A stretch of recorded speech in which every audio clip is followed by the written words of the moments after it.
It is? It doesn't look like it, but maybe.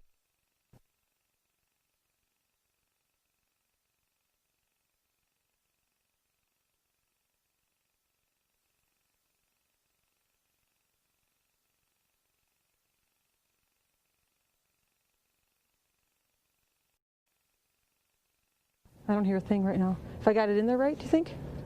Yeah, it should be. You should probably take your mask Oh, I hear a little bit. Okay.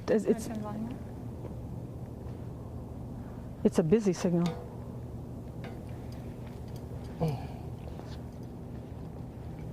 I can hear it. Hello. Hey, John, it's Amy. Hey. Teresa, take your mask off. Yeah. Well, I took it well, and put it around my mat. I put this in first. Right. I did we're that trying first. to call into the IFB, and it's getting a busy signal.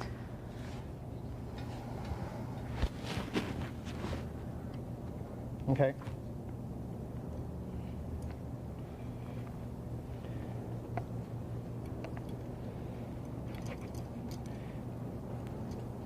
I'm gonna tape this to your back. You bet. And if you want to just give them a mic level. Hello, this is Teresa Greenfield calling in for tonight's debate. And you can see you see the lights at the bottom there. It's still a busy signal. No. Oh, yes.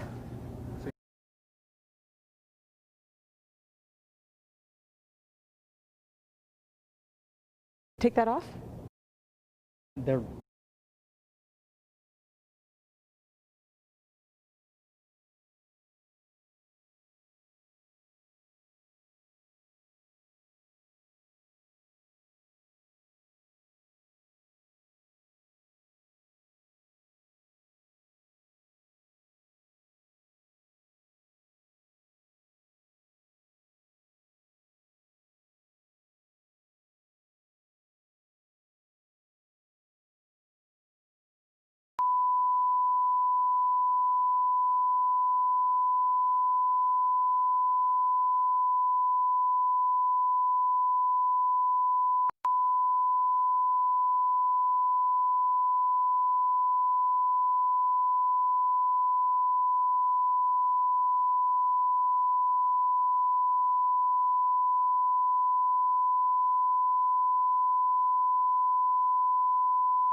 Good evening and welcome to Des Moines for a live debate between Iowa's two candidates for the United States Senate. I'm Steve Carlin. And I'm Rhea Spigner. Tonight, KCCI, the Des Moines Register, KWWL, and KTIV host Republican incumbent Senator Joni Ernst and Democratic challenger Teresa Greenfield. In true 2020 spirit, this debate will not be like others you've seen. Steve, myself, and our three moderators are here in person. Our candidates join us remotely. Senator Ernst was in Washington after several days of confirmation hearings for U.S. Supreme Court nominee Amy Coney Barrett. Ms. Greenfield is live from Altoona. Let's meet our panel of moderators tonight for the debate. Matt Breen anchors the evening news at KTIV TV in Sioux City. Brianne Fonenstiel is the chief politics reporter for the Des Moines Register, and Ron Steele is the evening news anchor at KWWL TV in Waterloo. Now to our two candidates. Senator Joni Ernst is running for her second term in the U.S. Senate. She's a native of Red Oak, Iowa, and served in the military for more than 23 years. Senator Ernst is not only the first woman from Iowa to serve in a federal office, she's also the first female veteran elected to serve in the U.S. Senate. Democrat Teresa Greenfield hopes to unseat Senator Ernst. She was raised on a small farm in Minnesota and moved to Iowa to attend college. She has a background in urban planning and real estate and development in Iowa. In 2018, she briefly ran for Congress in Iowa's 3rd District. Ms. Greenfield lives in Des Moines with her husband. Now for the rules of tonight's debate. Candidates will get 60 seconds to answer a question. If a candidate is mentioned by name by her opponent, she'll get 30 seconds to respond once. Time cues will come from colored lights. The yellow light indicates 10 seconds remain. The red light indicates time is up. Candidates will get 60 seconds at the end of the debate for closing statements. A coin toss is determined that Senator Ernst will answer first, so let's go to Ron Steele for the first question. All right, Steve, thank you very much. Thank you, viewers, for tuning in. Thank you, candidates, for being here tonight, although be it at far different locations. My first question to Senator Ernst. At this time, 24 hours ago, the president was holding a huge rally not too far from here in Des Moines, out at the airport. Thousands of Trump supporters were huddled in closely together, and some people say that is a super spreader event, which sends the wrong message. It sends the wrong message to Iowans who are trying to mitigate COVID-19 right now at a time when Iowa, which has been a red zone state, cases are still very much on the rise. Does that set a bad example, and would you have been there, and how do you feel about holding an event like that in Iowa at this time? Well, of course, I always do promote the CDC regulations, which is making sure that we are socially distanced, that we are wearing a mask, using the hand sanitizer, all of those precautions. Of course, everyone in Iowa has the decision to make. Do they want to attend an event, or do they want to watch it on television or streaming live? But again, I do follow the CDC precautions. I think that is really important to do so, but I leave those decisions up to Iowans. They will make the best decision for them. Thank you very much, Ms. Greenfield. Let me ask you this. Joe Biden, I don't believe, has been back in Iowa since the caucuses. A lot of people say he is just being too overly cautious. So does an event like that set a bad example? I mean, how do you balance saving lives, stopping COVID-19, but yet keeping our economy open with an event like that in our state? I'm sorry.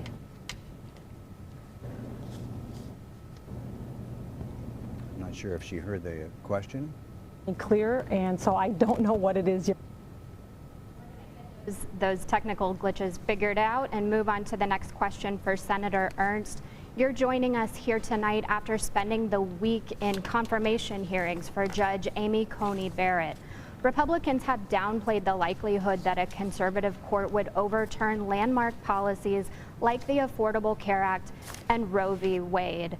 But aren't those policies specifically reasons why Republicans have worked so hard to confirm conservative justices on the court?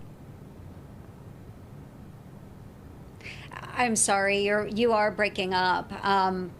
If you could maybe try and repeat the question, but I do think we have a glitch with the connection. Okay, we are having a glitch with the connection, so we're going to get that straightened out. We're going to take a little bit of a break right now. We'll be right back.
Welcome back, and thanks for joining us. We're going to head right back over to Ron Steele, who has a question for Ms. Greenfield. Ron?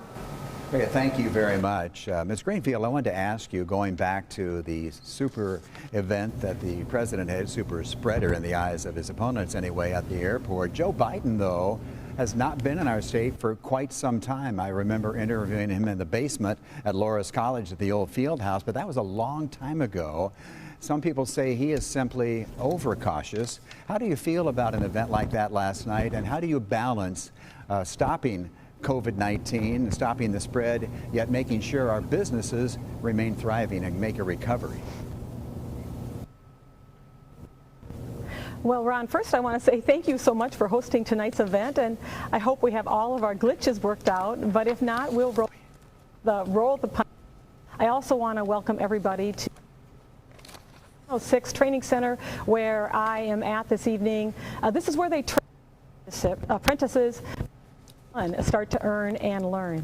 Now, when it comes to super spreaders, I have to tell you, Ron, that our campaign has been focused on following the public health guidelines as the best we can, whether that is social distancing and wearing masks and really making sure we limit the size of gatherings that we have.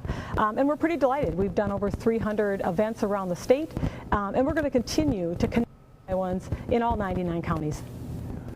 Thank you. Let's go over to Brianne. Ms. Greenfield, you've criticized Senator Ernst for moving forward with a confirmation vote on Judge Amy Coney Barrett. Would you pledge to our viewers here tonight that you will not vote for a justice in an election year?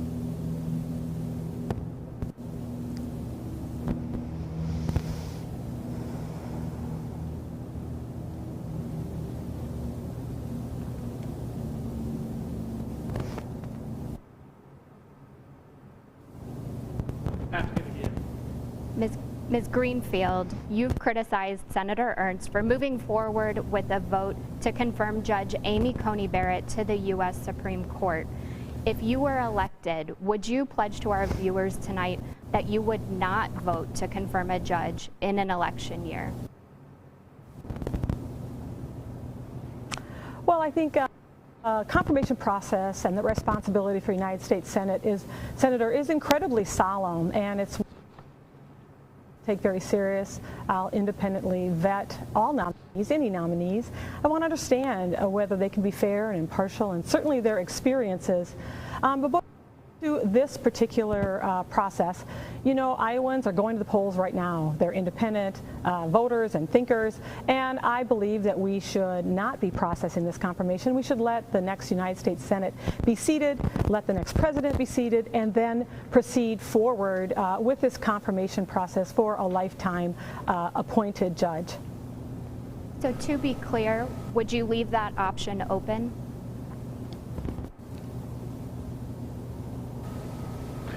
Okay, Senator Ernst, you apologize for implying that healthcare workers have inflated COVID-19 rates to drive up their reimbursements from the federal government. Your original response was criticized as spreading dangerous misinformation.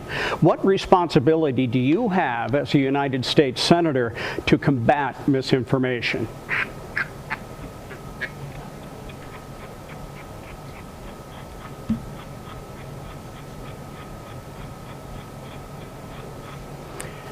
Senator Ernst, can you hear me?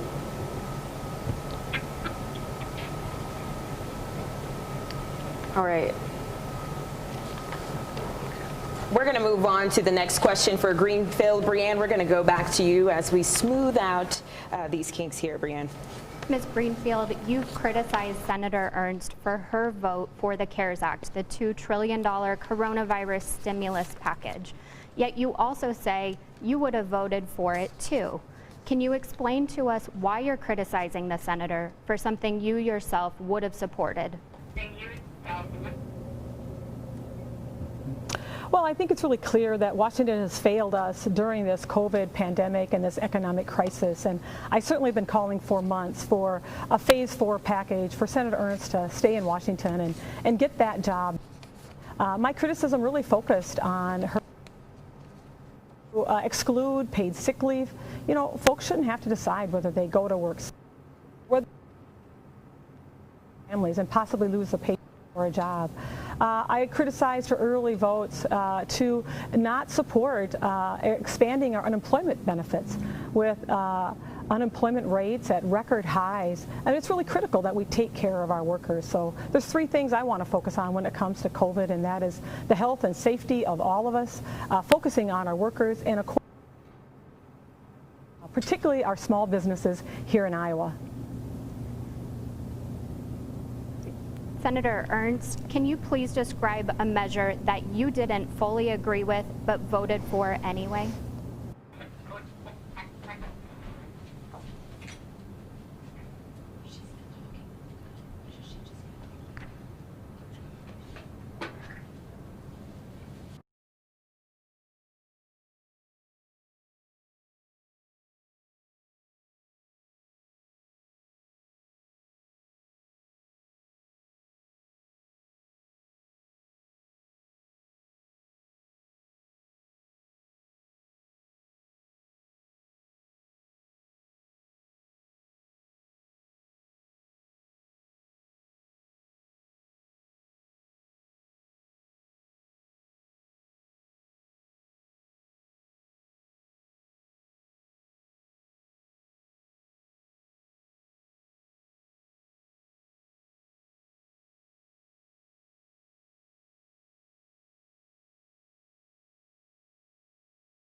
Okay, folks, we apologize for the technical difficulties that we're having. We do want to let you know that this is involving a very, very complicated technical setup.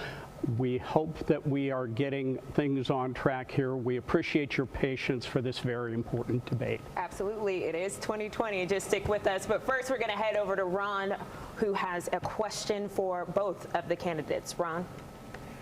Well, yes, we'll try to continue on here because it is a very unusual year and a very unusual night so far as well. So hopefully we have the connection ready to go. Senator Ernst, first of all, this question goes to you. At the height of the pandemic, an estimated 22 million Americans had lost their jobs. And that, of course, means that for most of them, they lost their health insurance as well. So in the Senate, if you're reelected, can you assure Iowans tonight that they will always have access to affordable health care insurance, even if they happen to lose their job in circumstances like we're seeing now during the pandemic?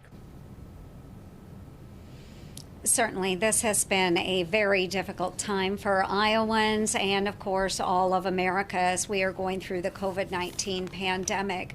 So what we have to do is make sure that there is access to affordable, quality health care, which is where we are really working in the United States Senate and the Congress to find a way to provide affordable health care to all Iowans. What we have seen under Obamacare, while it did did increase access to insurance. What it did not do was control the cost of health care. And that's why I've been diligently working across the aisle on a number of different packages, whether it is controlling the cost of prescription drugs. We did pass a law called the CREATES Act, which expanded access to various generic products, working with Senator Grassley as well to make sure that we are closing the Medicare donut loophole is what they call it. And again, just making sure we have access to affordable insurance products, not what we have right now. Senator, thank you very much. Teresa Greenfield, I'll ask you basically the same thing, but tell us really, what do you think Senator Ernst, what she should have done more, what she could do more to help unemployed Iowans?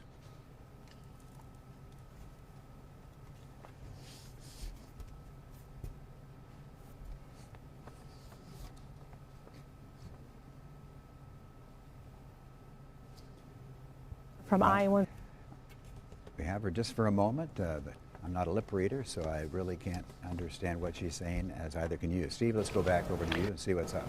Okay, Senator, since you can hear us, your opponent supports a public option in health care, a plan that would create a government-sponsored health insurance plan that would compete with private health insurance plans. Republicans typically support competition in the market. Why do you oppose it here?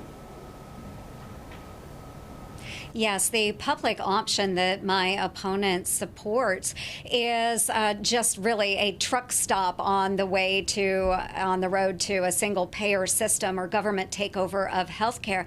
That public option, as done by a third-party independent study, could bankrupt up to 52 of our rural healthcare systems. You know, I depend on one of those rural healthcare systems. Certainly all of my family depends on those rural healthcare systems. Very important to those that live in the rural areas. So what we don't want to see is putting a bureaucrat between our physicians and patients. And certainly a public option, again, is that truck stop on the road to a single payer system. And we certainly don't need that. But, Senator, some of those proposals for a public option call for higher reimbursement rates to rural hospitals. Couldn't that actually benefit them? Well, that could if we could get that done. And I would remind folks that as we sit in the United States Senate and in Congress, certainly there are fewer of us from those rural areas. And just trying to close that gap in Medicare reimbursements is extremely difficult. So again, having that public option, while it sounds great to a lot of folks, it does provide a pathway into a Medicare for all situation. And that's, again, not what we want to see. We want to provide access to affordable health care, but we do that by lowering prescription drug costs, lowering the cost of overheads for those healthcare systems, and certainly allowing that competition. So allowing insurance products to be sold over state lines. There are many ways that we can achieve parity and lower costs within the healthcare system, but a public option or a single payer Medicare for all type option is simply not the solution.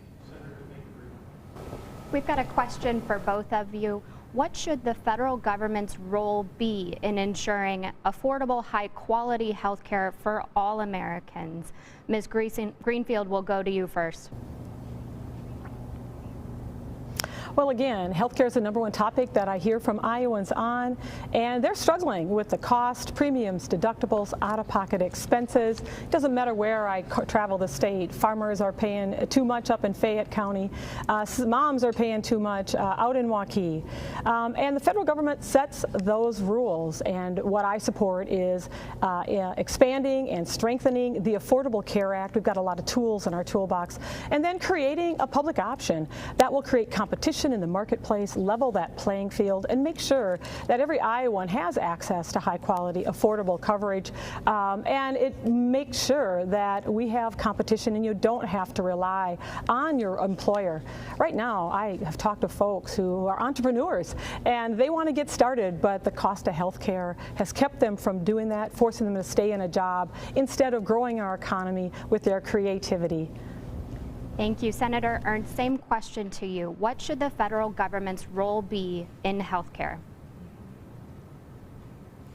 Well, we do know that, number one, we have to protect pre-existing conditions. Now, my brother and sister are both type 1 diabetics, so I really do understand how important this is. And there is a way that we can provide a backstop for those that have the most medically complex situations. For example, Allie Steele of Dallas County, who has a congenital disease that requires a number of surgeries. And what we have to do is force insurance companies to make sure they're covering folks with pre-existing conditions. But we also have to make sure that those premiums are low for those families. Since the inception of Obamacare, when it went into effect 2014 until today, for those that are purchasing insurance policies, the premiums have doubled. The premiums have doubled. So Obamacare has actually driven the cost of our premiums up. We know that those out-of-pocket costs have gone up, the deductibles have gone up. And so what we have out there are products through those insurance companies, through Obamacare, that our Iowa families simply can't afford. Thank you, Senator Ernst. We're going to now head over to Ms. Teresa Greenfield. What would you do to ensure rural Iowans have access to the same level of health care as those living in urban and suburban areas? Well, I have to tell you, I wouldn't do what Senator Ernst did, which is to vote repeatedly to end the Affordable Care Act, gutting protections for pre-existing conditions, gutting coverage for prescription care, mental health care, maternity coverage, and of course, threatening to end Medicaid expansion, which has been a lifeline to our rural hospitals. I was just out in eastern Woodbury County and talked to a family who's already driving 25 miles to get groceries and to get to a clinic and a hospital. We have to make sure that we're strengthening and enhancing the Affordable Care Act, protecting Medicaid expansion, which will help keep those rural hospitals and rural health clinics open, and again, making sure that everyone has coverage for all of the essential services that were provided in that plan. Senator Ernst, again, has voted repeatedly to end the Affordable Care Act and end your protections, taking away your health care. Thank you, Ms. Greenfield. We're now going to head over to Senator Ernst. She did mention your name. You have 30 seconds to respond. Yes, thank you so much. And again, the Affordable Care Act, while it expanded access to insurance, it did absolutely nothing to control the cost of health care, which is why I have worked in a bipartisan manner to make sure that those with pre-existing conditions are covered, providing that federal backstop for those that have the most medically complex situations. I am a huge supporter of our community health centers and our rural health care systems. It is very important that we are supporting those, but the public option that Ms. Greenfield keeps referencing would drive 52 of our Iowa hospital systems, those rural healthcare systems, out of business. Thank you so much, Senator. Candidates, let's move on to the economy. The federal minimum wage is $7.25 an hour, has been since 2009. Iowa is one of a handful of states that has not increased its minimum wage. At $7.25 an hour, the average minimum wage worker would make $16,240 in a year. You both worked minimum wage jobs, so I'll ask you, when the minimum wage when you worked was roughly $4 an hour, could you have supported a family at that wage? And we begin with Senator Ernst. Yes, I have worked minimum wage jobs. I worked at Hardee's, certainly while I was in high school and then into college. I did work my way through college. But no, you could not support a family on a minimum wage jobs. And typically those jobs are entry points into our workforce. But I do believe that it is a local issue, and there's no reason that it could not be addressed by the state or your local city or government. So the federal government, we should be taking a look at that. Certainly there are ways that we can do that. But again, economies are so very different across the United States. What might be right for California or New York simply may not be right for our rural communities in Iowa. A living wage in San Francisco would be very different than a living wage in Red Oak, Iowa or Waterloo, Iowa. Senator, thank you. Ms. Greenfield, the same question to you. You worked minimum wage jobs as a young person. Could you have supported a family on the minimum wage, which at the time was about $4 an hour? Well, of course, we can't support a family on that minimum wage, and you can't support a family on $7.25 an hour either. I support raising the minimum wage, but I'll tell you what I'm really focused on, and that is making sure everyone has an opportunity to earn a living wage. And in my small towns and bigger paycheck plan, I'm focused on, one, making sure we invest, like Republican Governor Bob Ray did, in debt-free community college, trade schools, technical schools. Two, we couple that with investments in capital and credit for small businesses so they can grow too and hire those workers, or those folks with new skills can go out and start their own small businesses and, of course, provide for their families, have a shot at their American dream. We need to raise the minimum wage. All right, I'd like to follow up right now with both candidates, kind of a follow-up to Matt's economic question with jobs and COVID in mind. And the question is this, 7.9 is the unemployment rate in America right now. That's down slightly, so that is an improvement. However, the growth in jobs slowed considerably from August to September. For example, my friend DJ Holbach at Randalls and Hudson said he had to lay off some of his employees because of the ongoing pandemic. So with Iowa and many states still considered in the COVID red zone, what is your specific plan to help get Iowans back to work safely, but yet, all importantly, increase their spending power and give a boost to our economy? Ms. Greenfield, you go first. Yes. Well, Washington has failed us during this crisis, and of course, Senator Ernst has failed us too. Early on, she refused to support expanding unemployment benefits and providing paid sick leave. It was a fight for her.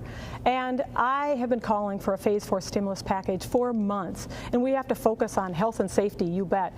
But to your point, workers, we are in a crisis right now. We need to extend those expanded unemployment benefits, whether I am talking to breweries, bakeries, barber shops, bowling alleys.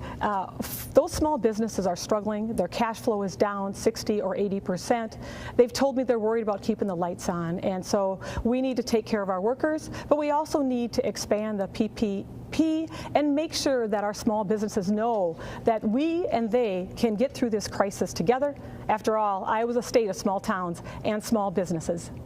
Yes, thank you very much. Senator Ernst, your name came up, so you get a 30-second rebuttal if you choose before you answer this question that I asked. So, rebuttal first. Absolutely, and thank you so much. I do remember in 2009 when we went through the economic downturn during the Biden-Obama administration, and Montgomery County, my home county where I still reside today, saw the second highest unemployment rate across the state of Iowa. So I do understand those difficulties that are out there. Many of my friends, family members were actually laid off during that time.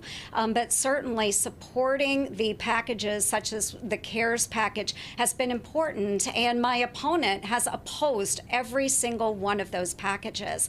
We really have to get that work done. I am here in D.C. working on those packages. Let's move on. Senator, thank you. And the may I respond to economy the has question as well? regained. Excuse me? I'm sorry. You know, that's correct, but you went pretty long on your rebuttal. So do you want to answer? Can you give us 30 seconds on that then?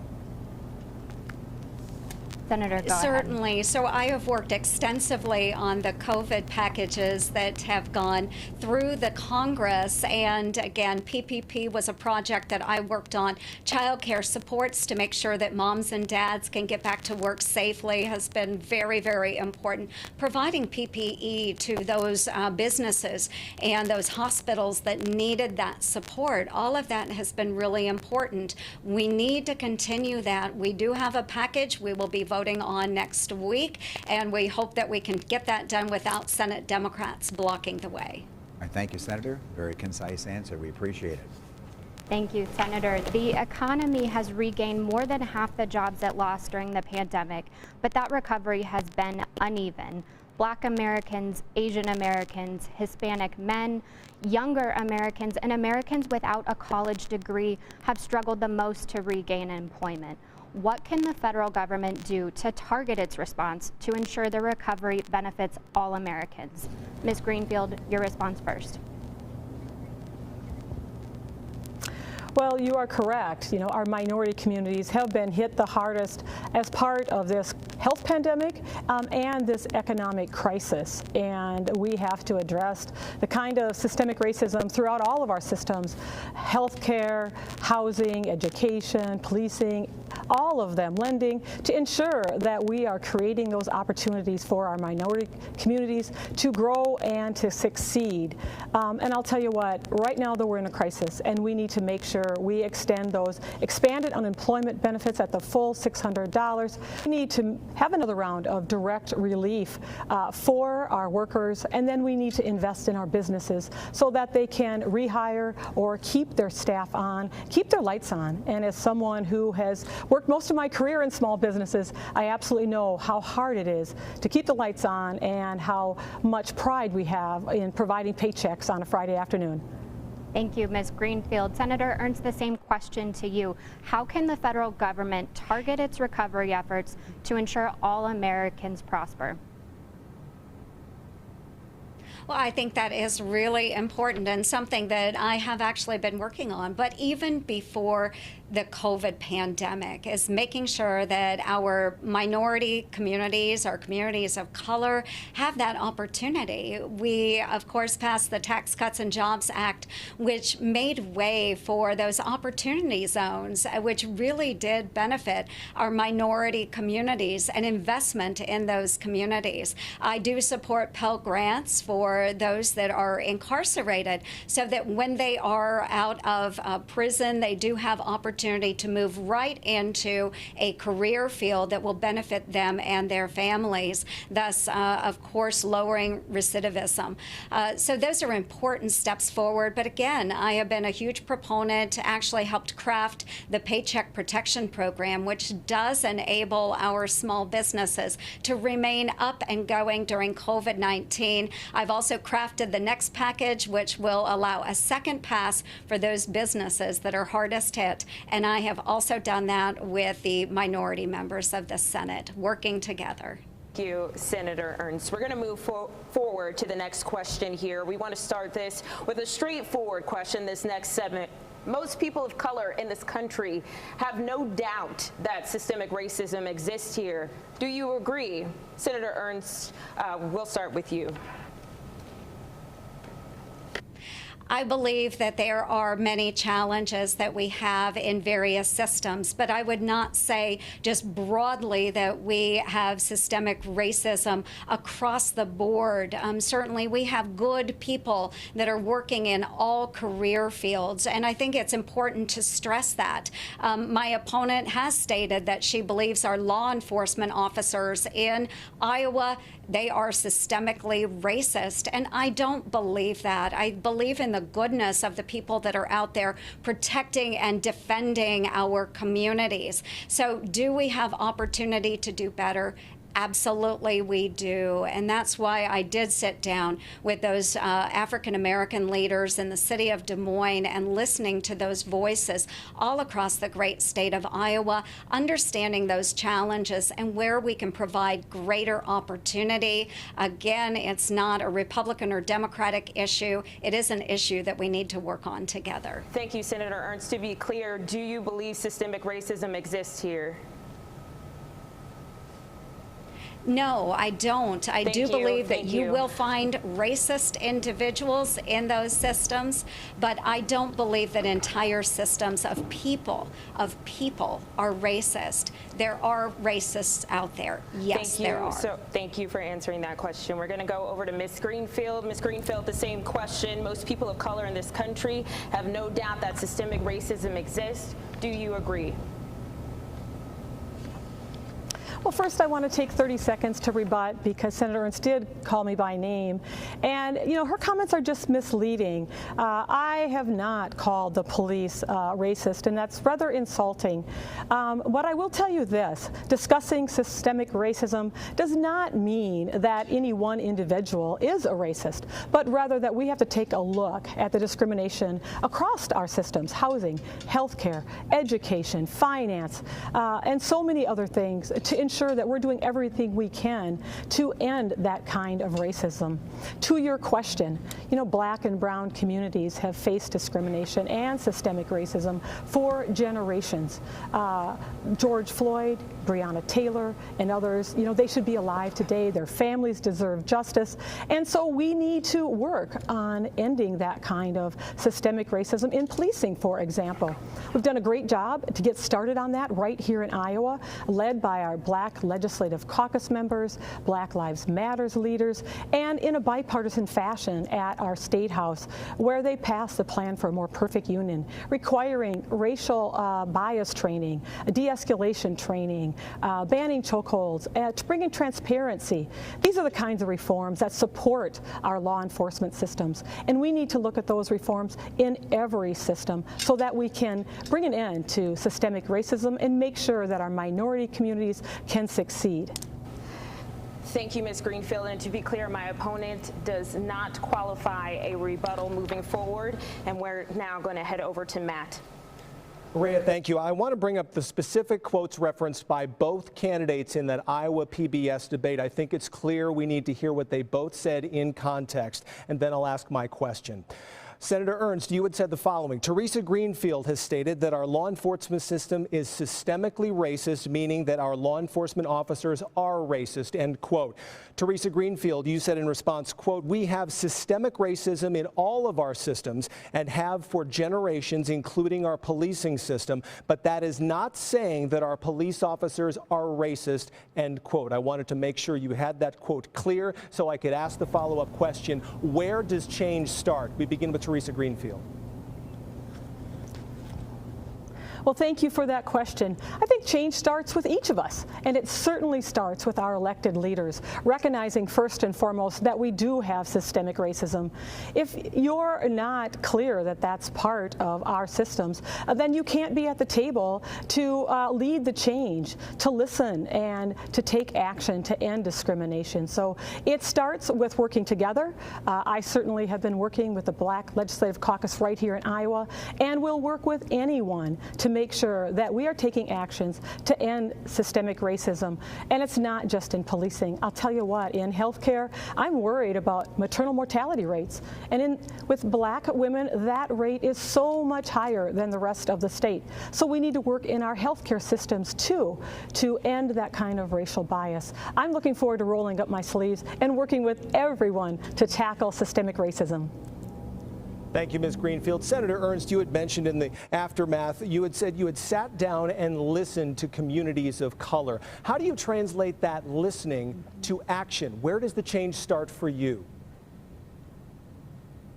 Yes, and thank you so much. And of course, I started actions towards repairing relations long before we started seeing this movement, long before we saw the tragic loss of life with George Floyd, his murder. Certainly, there are ways that we can do that. Now, I was a co-author of the Ban the Box legislation with Senator Cory Booker of New Jersey, who is a very good partner to me on a number of these activities. But certainly, as I said, supporting those Pell Grant activities in our prison system, very important, because not only do we want to provide communities of color, those that are incarcerated, with those opportunities, but what I find is often it comes back to the fact of poverty, maybe not necessarily racism here in the state of Iowa, but how do we tackle those issues of poverty? And this can be urban, it can be rural, because I see it across the communities in the state of Iowa, and we really do have to provide opportunity out there. And again, I've been working in a bipartisan way with friends and other members in the Senate to do so. Next question, Teresa Greenfield.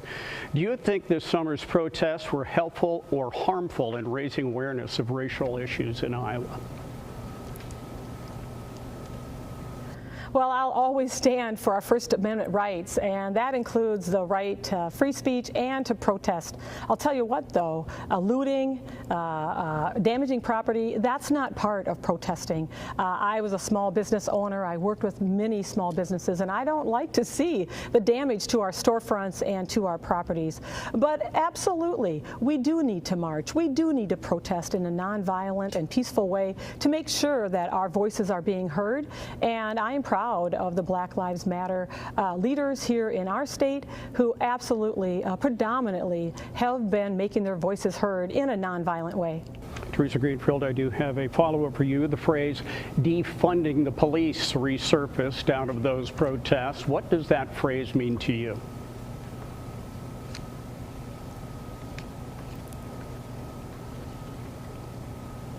Ms. Greenfield? Can you hear me? Yeah. Okay, the phrase defunding the police surfaced out of those protests this summer. What does the phrase defunding the police mean to you? Well, I don't support defunding the police, so somebody else will have to give me that definition. But I do tell you this, we have got to look at reforms across all of our systems, and certainly in policing. You know, I come from a long line of law enforcement officers. My father-in-law was a police officer, and you know, he always talked about serving and protecting and serving, and you know, he had a lot of pride in stopping by the sandlots to meet with the kids, knowing everyone in his community. So we've got to get back to building that strong community policing, and we need to support our law enforcement officers by investing in a couple things. One, mental health care services. Too often we're asking our law enforcement officers to provide those mental health care services, and our jails certainly have become a place where folks in crisis are taken.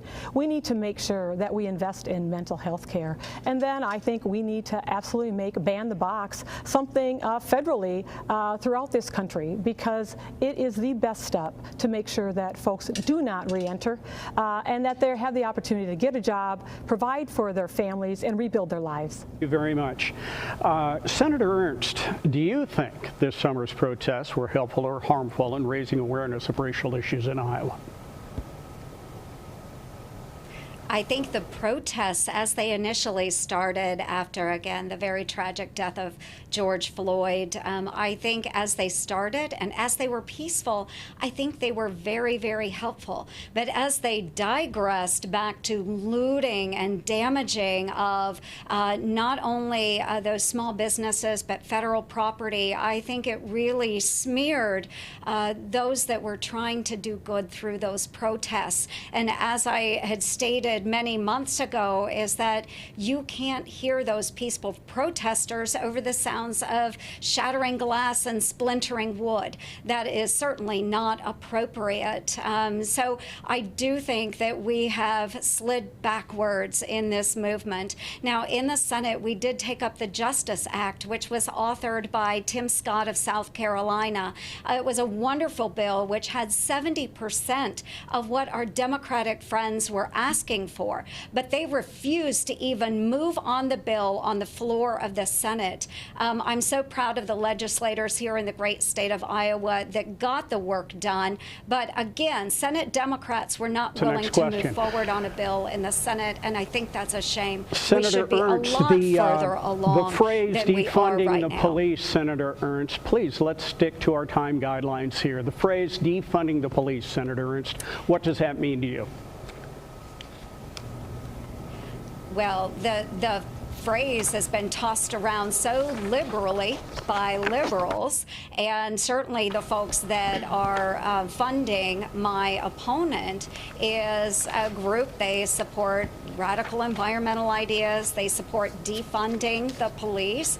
And we actually see that type of activity going on right now with the COVID relief package that is being proposed by Nancy Pelosi, which was one of Ms. Greenfield's early supporters in the 2018 congressional campaign. So she, of course, is being backed by all of these folks that support liberal ideas, stripping away funds, taking those funds away from police departments in the COVID-19 relief bill. That's not what Iowans expect to see. It's not what Iowans want, but it is certainly what Ms. Greenfield's backers are supporting. Okay, thank you, Senator. Teresa Greenfield, you get a 30-second rebuttal because the senator mentioned your name twice. So just 30 seconds. Well, this shouldn't take too long. I don't support defunding the police, and it's unfortunate that Senator, my opponent, continues to be misleading and misrepresenting on that. But I do support reforms in all of our systems so that we can tackle discrimination and we can tackle systemic racism. And we've done a great job at getting started at that right here in Iowa. Thank you, Ms. Greenfield. Brianne. Sensitivity trainings in federal agencies, saying ideas like white privilege are racist. Do either of you believe that you've benefited from white privilege? And if so, I'd like you to give us an example. Ms. Greenfield, let's start with you. Brianne, I did not hear the first part of your question. I apologize. It's very, very difficult to hear you. I apologize. President Donald Trump has moved to end racial sensitivity training in federal agencies. It looks like you're having a hard time hearing me, so we'll direct this to Senator Ernst. But President Trump has moved to end racial sensitivity training in federal agencies, saying ideas like white privilege are racist. Do you believe that you've ever benefited from white privilege? Well, I would say it's difficult to determine. Again, I think it goes back to maybe not necessarily racism, but issues of poverty within our communities. I largely grew up in a community of white individuals, but when I joined the military, I was a member of a very racially diverse but inclusive system. So I understood that working very hard would help me get ahead. So I don't know that I benefited from that, but certainly it's possible that it exists out there. But I do believe that there are levels of training that are necessary in any sort of system. Of course, in the military, things like engaging in how to prevent sexual assault, those types of activities, I do think that there is an important place for that type of training. Ms. Greenfield, we'll try you again. Do you believe that you've ever benefited from white privilege? You know, absolutely I have, and let me give you an example. You know, after my first husband died, I became a single mom with a 13-month-old and another one on the way, and one of the systems that really came in and helped me out was a Social Security system.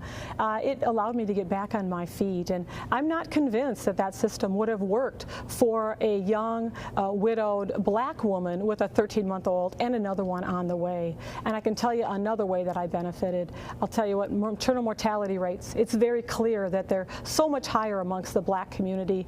I did not have those kinds of issues, but too many of our black women do. And so we have to look at why that's happening, what that discrimination is, where is the racial bias, be willing to look at ourselves, and then make sure that we're investing in training to address that kind of racial bias in healthcare, in policing, in education, in the Social Security system, in lending, and so many other things. All right, Ms. Greenfield, thank you very much. Thank you very much, Senator Ernst, as well. We appreciate you hanging with us. Very unusual debate we're having here tonight, and you, the viewer, we appreciate your patience as well. Absolutely. We've got the ball rolling, and we intend to keep it that way. We'll be right back after this.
Welcome back to our debate with Iowa's candidates for the U.S. Senate. We're plowing through, no pun intended, but we are going to the agriculture section, and we're starting with Breanne.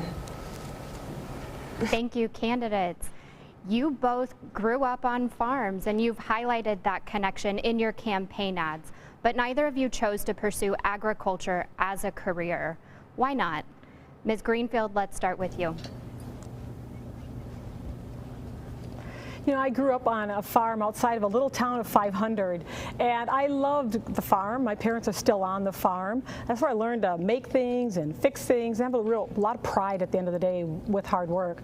But I'll tell you, I also came of age during the farm crisis, and I watched families being devastated, much of it by the decisions that were being made in Washington.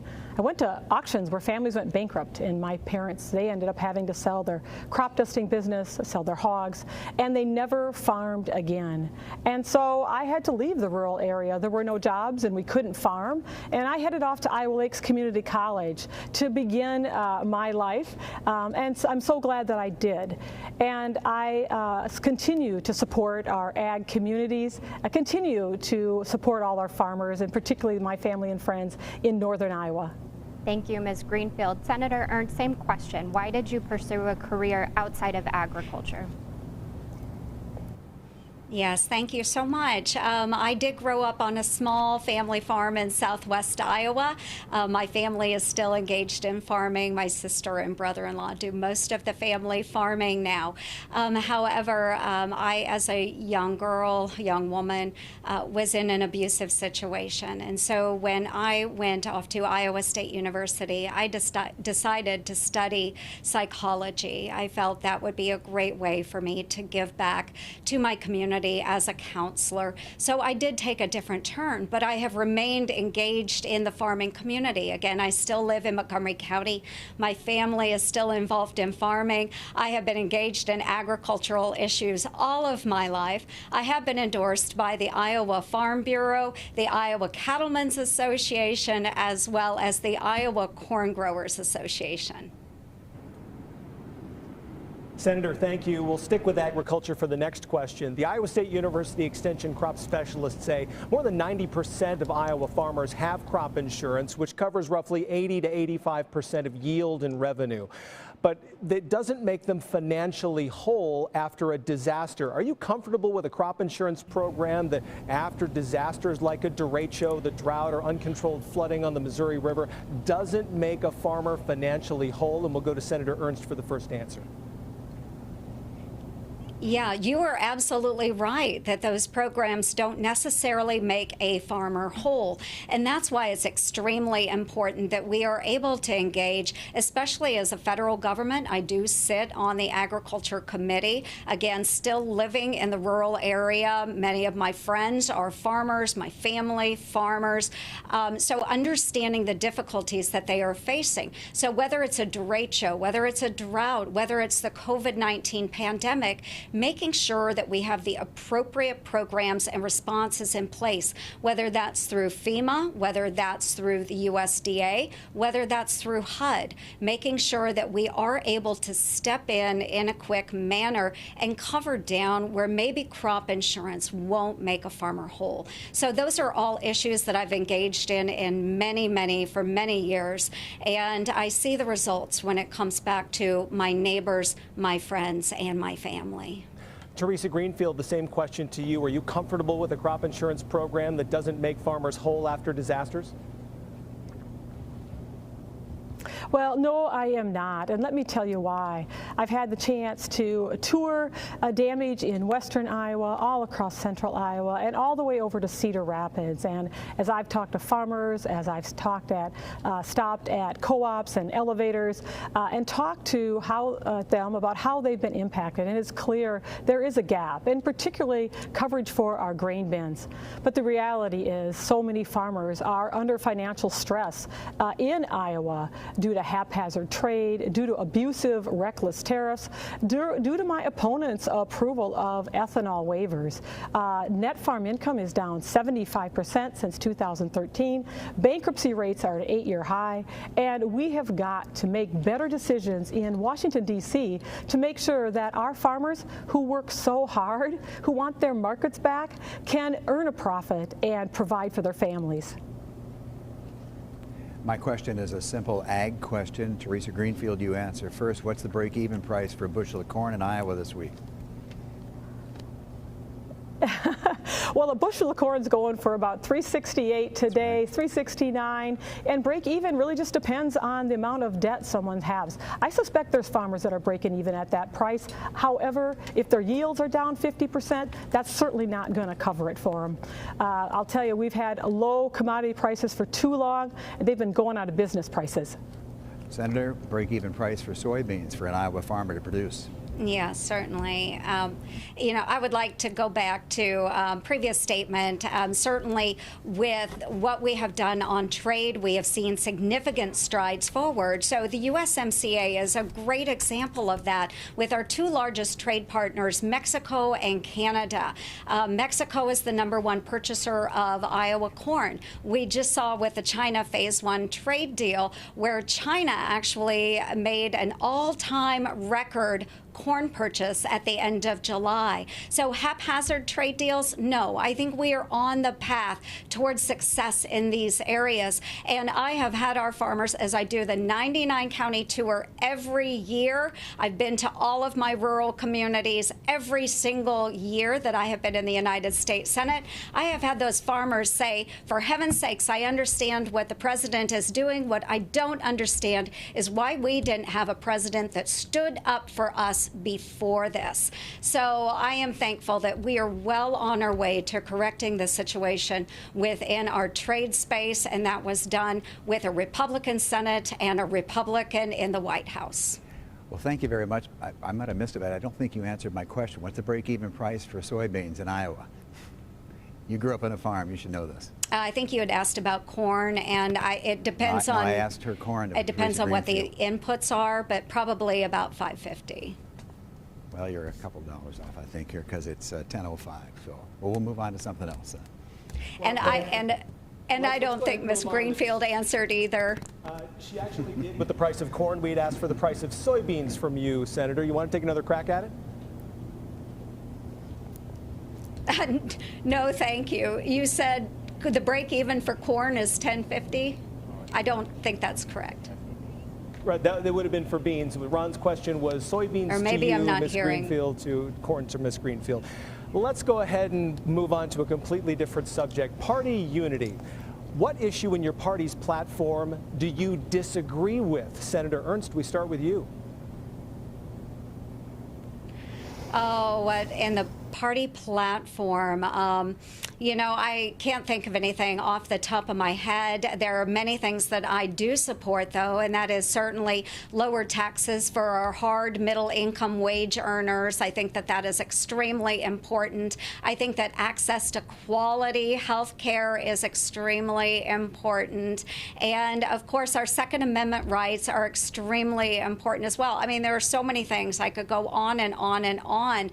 But certainly my opponent is backed by others outside of the great state of Iowa, like New York and California, that she's the handpicked candidate of Chuck Schumer and Nancy Pelosi. And certainly the values that that Democratic Party is espousing, the party of AOC, of defunding the police, of extreme liberal environmental ideas, those are the ideas that would devastate our Iowa farms. It would end manufacturing as we know it. Those are the ideas I don't support. Senator, thank you. Teresa Greenfield, the same question to you, although you might wander away from it a bit during the 1-minute answer. I'll ask you, what issue in the party's platform do you disagree with? You know, I think Democrats often talk about four-year college too much. And while I'm really proud of our four-year institutions, I am focused on making sure absolutely every Iowan gets off to a great start. And in my small town's bigger paycheck plan, I'm focused on investing, like Republican Governor Bob Ray did, in trade schools, technical schools, community college, apprenticeship programs, just like the one they have here at Carpenter's Local 106, where you can earn while you learn.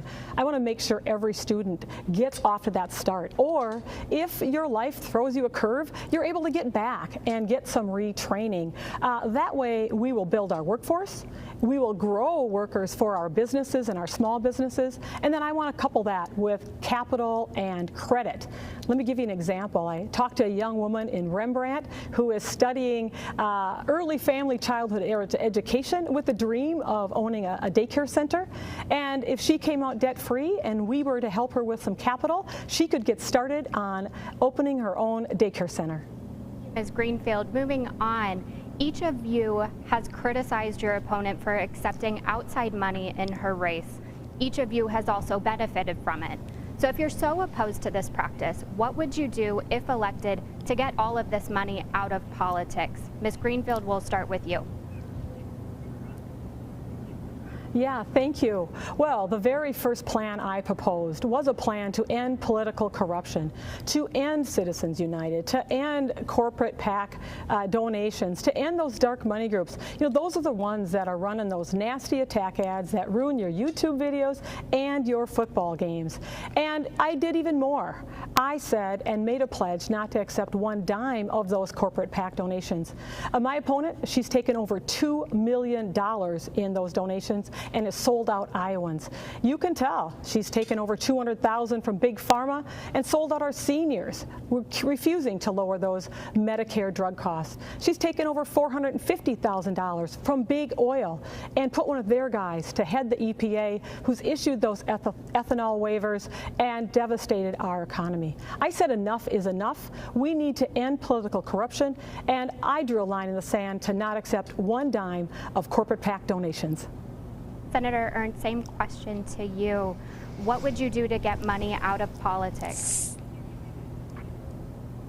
So easy. Transparency. If you force those donors to disclose who they're donating to what organization, I can guarantee you the whole system would clean up quickly.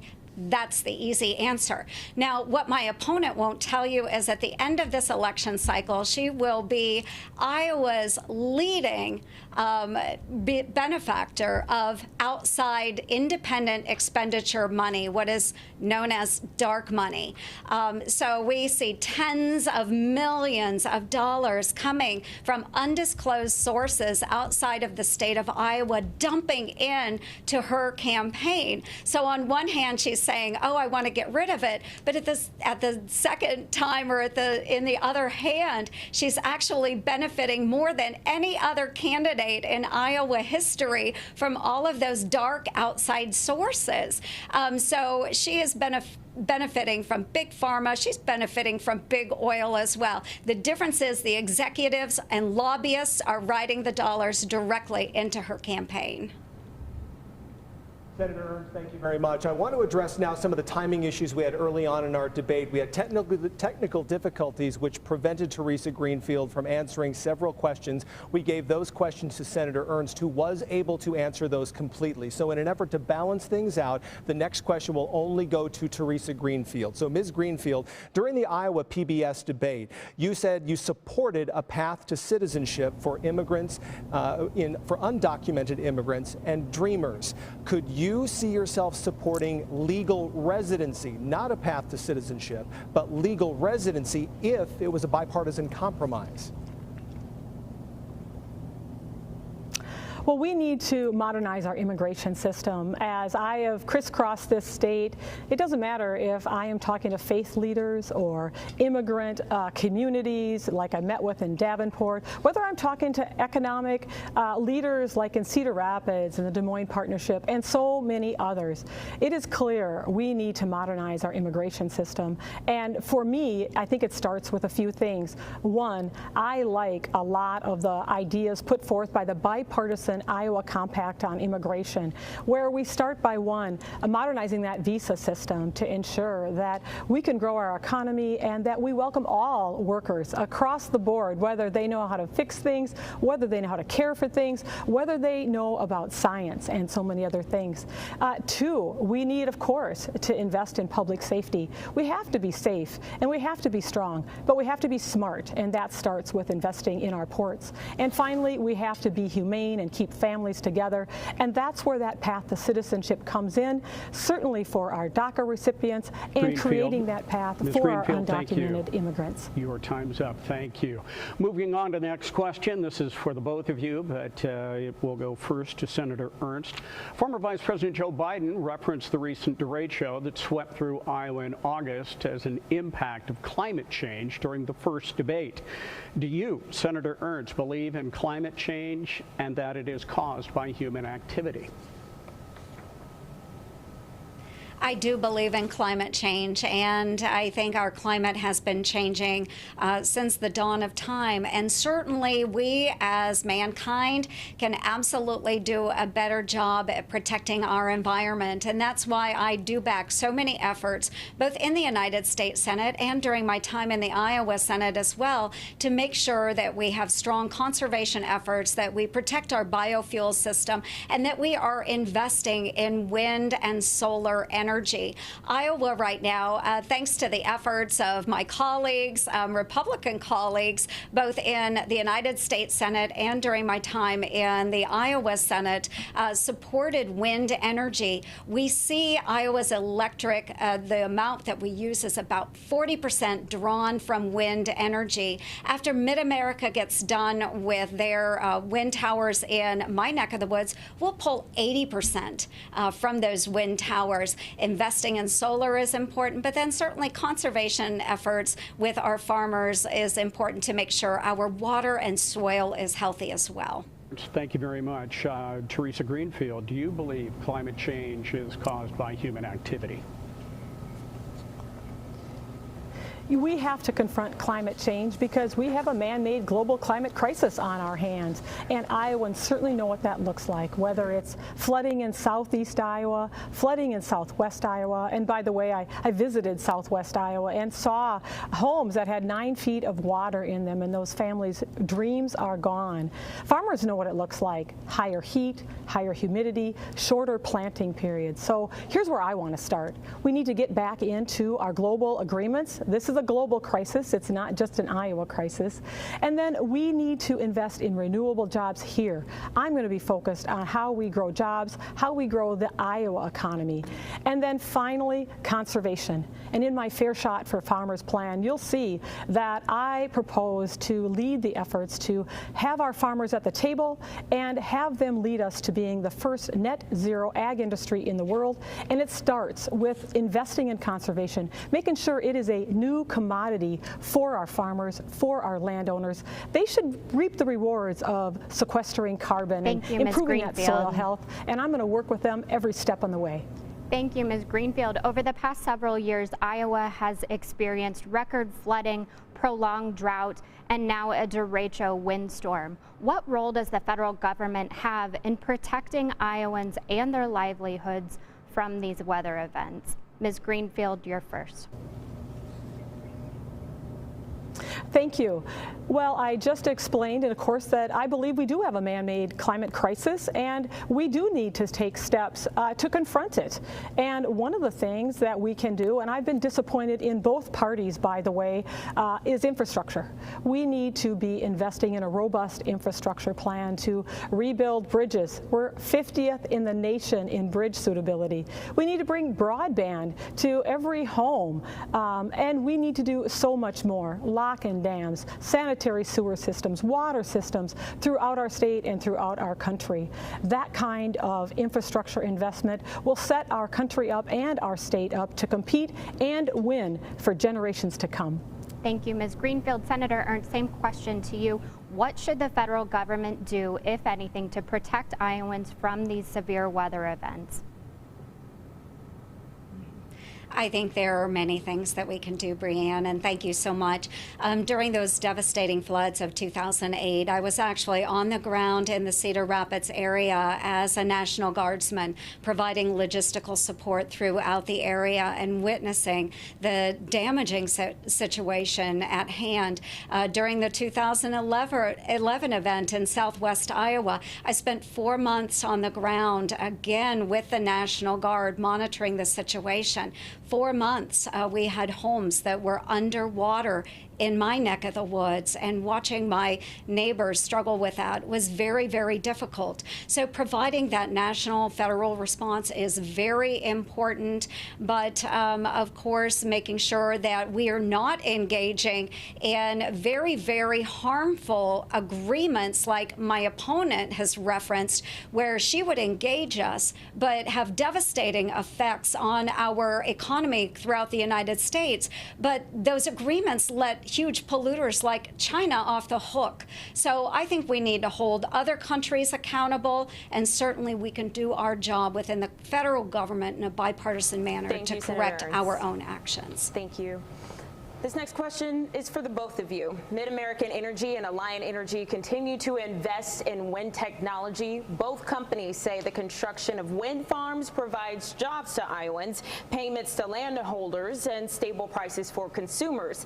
The production tax credit that has come out of a lot of recent growth is set to expire at the end of this year. Should Congress renew it? Senator Ernst, I know you started to talk about this earlier. Let's go to you first.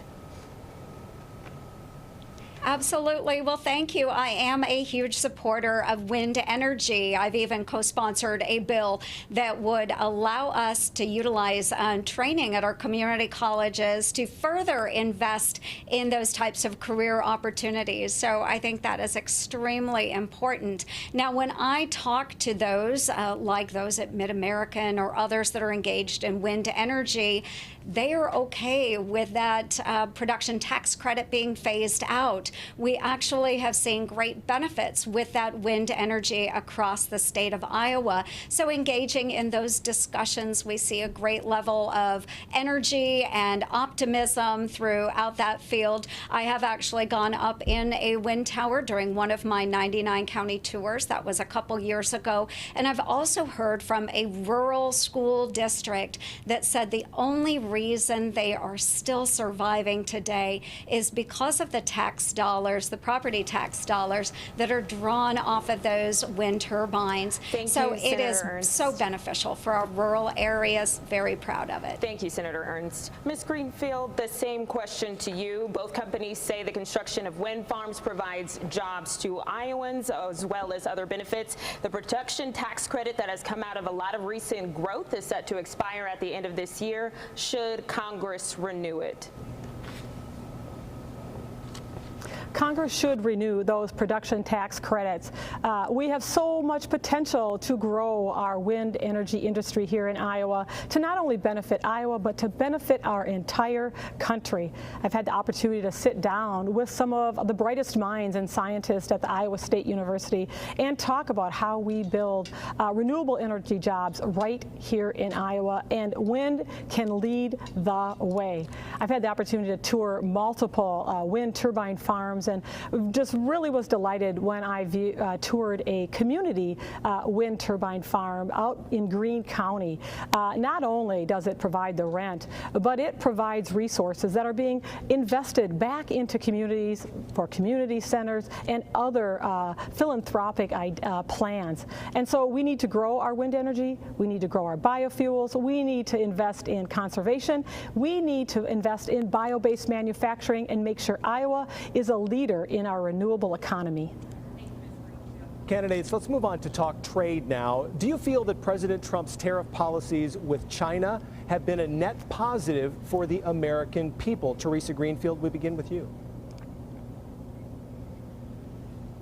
Well, I'll tell you, China's been a bad actor, that's for sure, and we do need to hold them accountable, and I always will hold them accountable. We have to protect our jobs and our farmers and our national security, but right now, you know, we have lost 33,000 Iowa jobs to China, and right now China is investing. They're on schedule to build 200 new airports over the next 15 years. They're building 3,000 miles of high-speed rail on an annual basis, and here we are.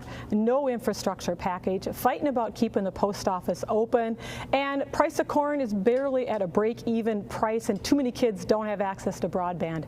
I want to make those investments in our economy, in our infrastructure, so that we can compete and win, and it starts with ending this go-it-alone approach. We've got to work together with our partners around the world to make sure we build strong markets for our farmers, for our manufacturers, for our economy. Senator Ernst, the same question to you. The president's tariff policy with China, has it been a net positive for American consumers? Well, I have never agreed with the president's tariff policy, and the president knows that. That's where I've been able to push back on him as we've engaged through the trade wars. He does use it as leverage, and I think with a country like China, it likely is appropriate. Has it been helpful all across the board? No, and that's why I do call him, and I say, Mr. President, I need to talk to you about these tariffs, and he will come back and he'll say, oh, Joni, I know that you don't like tariffs, but I'm a tariff guy. You know, so we have those discussions about what's happening with the American farmer and how it's affecting our Iowa commodity prices. But certainly we've seen great successes because he has used that leverage. So again, we are moving on our way to parity, I think, in that trade space. The Phase 1 China deal, great example.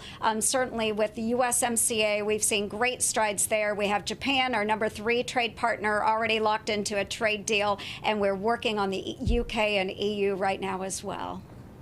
Thank you, Senator Ernst. A question on national security now.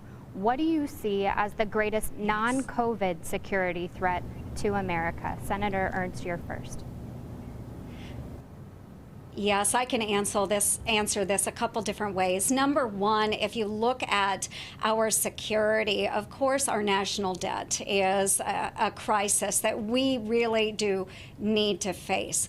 But externally, we have what we call the Big Four, certainly North Korea, Iran, China, and Russia. Those are very bad actors, and we have to keep our eye on them in the national security space. Now, this I can talk to because I am a combat veteran. I remain engaged with our security forces as they are deployed around the globe. We have many of our National Guardsmen now serving in the Middle East. We have them serving in Kosovo. We have them serving in Africa.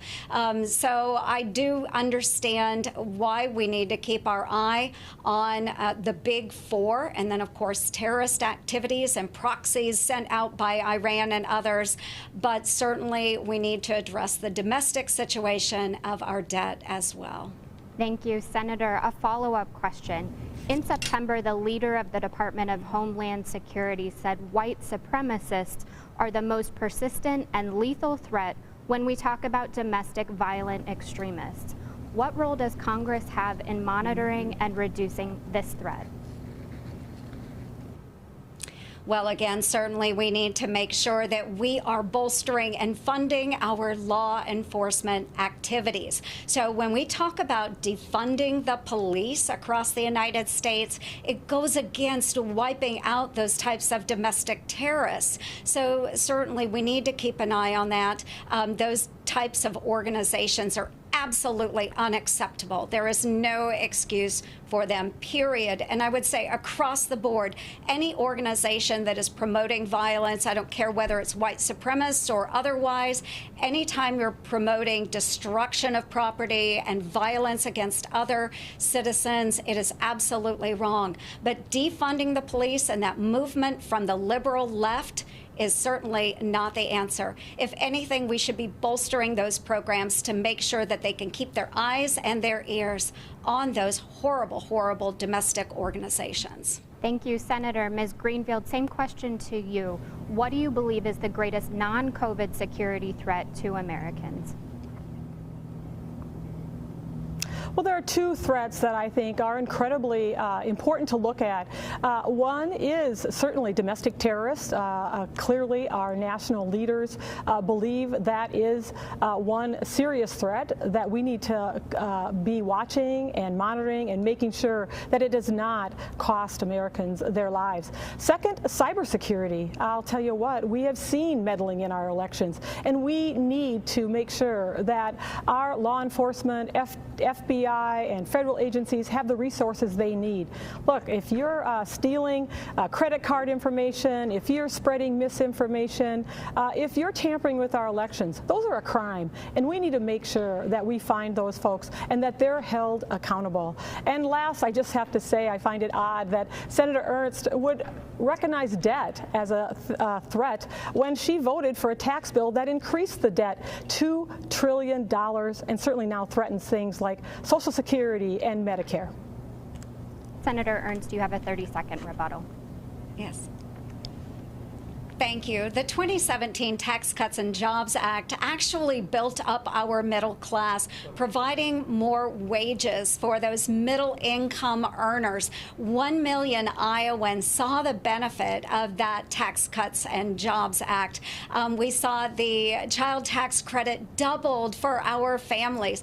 243,000 Iowans benefited from that. And we saw an average of about $2,000 tax savings for all Iowans on, again, average. But again, because of that bill, our gross domestic product has grown. We have seen growth in the economy, and that is good for actually being able to tackle that national debt. That brings us to the end of our debate this evening. We want to let the candidates have the final word. That's right. You each have 60 seconds to make a closing statement. Teresa Greenfield, we start with you.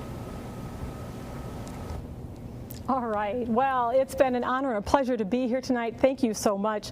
You know, I got in this race to put Iowans first, for hardworking families. And I'll tell you what, my dad always said on the farm, there's no boy jobs or girl jobs, just jobs that need to get done. And right now, Washington's not getting jobs done.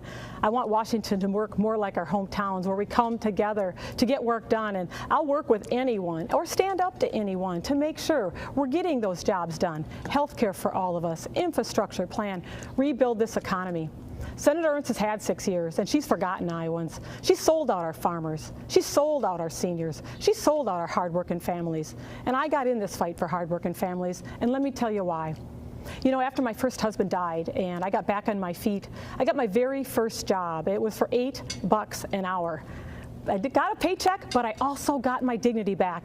And Iowans want the dignity of providing for their families. So here's my promise to you. I'll never forget who I am, where I'm from, and who I'm fighting for. Thanks for being here tonight, and I humbly ask everyone for their vote on November 3rd. Thank you, Teresa Greenfield. Senator Ernst, you have 60 seconds for a closing statement. Thank you. I am Joni Ernst, and Iowa is more than a place to me. It is where I was raised and really who I am. Now, I will always fight for our farmers because I grew up on a small Iowa farm. I will always fight for our veterans because I have had my boots in that sand and I understand their valiant sacrifice. I will always stand up for our working families and our single moms because I have been through those struggles myself. And I will always be an advocate for our sexual assault and domestic violence survivors because I've been in that horrible situation myself. Now, I will always fight for Iowa, but that means doing it in a bipartisan fashion. And I am so honored to be named as one of the most bipartisan senators in the United States Senate in the last 25 years, because I know that the way things get done is by working together. So as we move through this election, I want to continue fighting for Iowans, and I am humbly asking for your support on November 3rd. There's a lot more to do. Thank you, Senator Ernst and Ms. Greenfield, for participating in tonight's debate. A big thank you to Franklin Junior High for giving us space to host this event. And a big thank you to all of our viewers across the state of Iowa for hanging with us tonight. This has been a very important debate and a very important election between two candidates who have a lot to say, a big choice to make, folks, coming up on November 3rd. We also want to thank our media partners who helped produce this debate, KWWL, KTIV, and the Des Moines Register. And thank you to KTTC, WGEM, WQAD, and KETV for bringing this debate to voters across the state of Iowa. Thank you very much for joining us tonight. Thank you very much for your patience. Please be well. Have a good night.